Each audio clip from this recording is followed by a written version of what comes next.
today's class we are going to see different questions based on different topics. The first question is on velocity in time graph. The velocity time graph shows the motion of a cyclist. First, what is the initial velocity of cyclist? As we can see here, on y-axis velocity has been shown and on x-axis time has been shown, which is in seconds. This is 246 meter per second and this is 2468 seconds. As we can see, at 0 seconds the velocity is at 4 meter per second. That means that the initial velocity is 0 meter per second. Now the second question is, what is the acceleration of cyclist? Acceleration can be defined as the rate of change of velocity, that means final velocity minus initial velocity upon time taken. So if we are taking final velocity, it is also 4 meter per second and the initial velocity is also 4 meter per second. The maximum time taken by the cyclist is 8 seconds, as we can see from the graph. So 0 upon 8 seconds gives the acceleration as 0 meter per second square. That means the velocity is constant, there is no acceleration. Question number 2. A constant force of 50 Newton is acting on an object of mass 200 kg, moving with initial velocity of 15 meter per second. What is the time taken to stop the object and what will be the distance traveled by the object before coming to rest? Now here it is given to us F equals to 50 Newton, mass 200 kg, initial velocity u equals to 15 meter per second and final velocity v is rest because the object is coming to rest.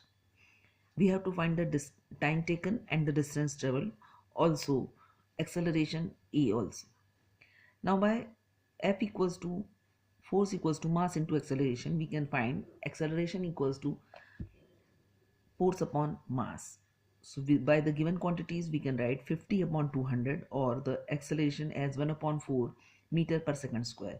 Now by using the first equation of motion, v equals to u plus at, we can find, substitute the values. V equals to 0, u is 15 minus 1 upon 4 into t.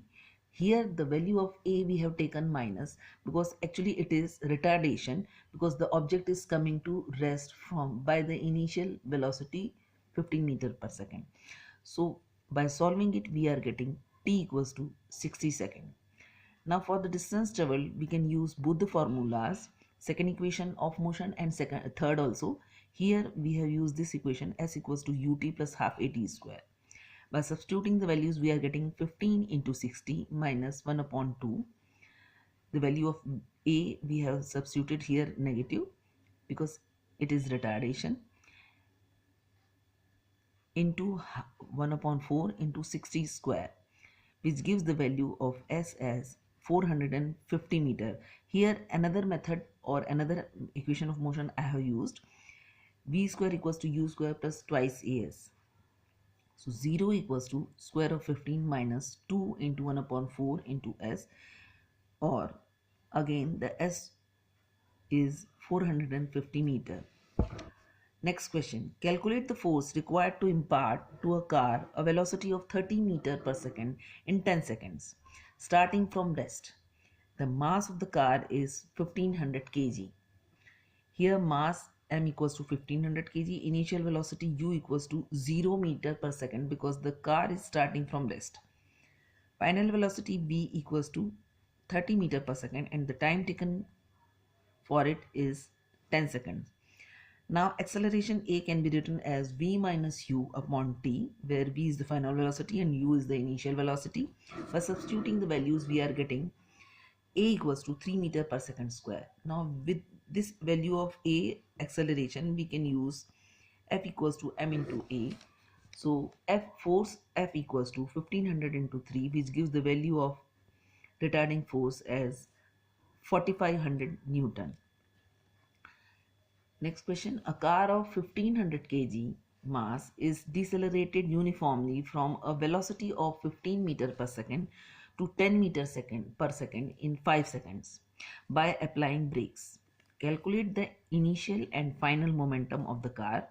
Also find the magnitude of the retarding force exerted by the brakes on car.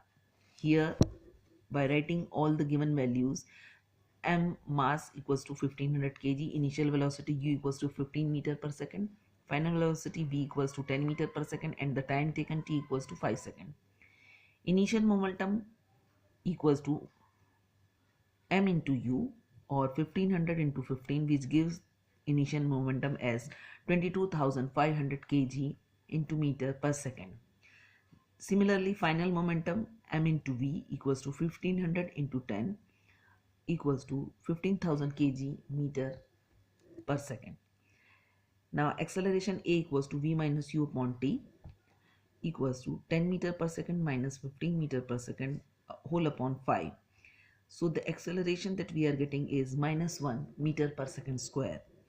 Now by substituting this value of a into this formula, force equals to mass into acceleration, we are getting the retardation force as minus 1500 Newton.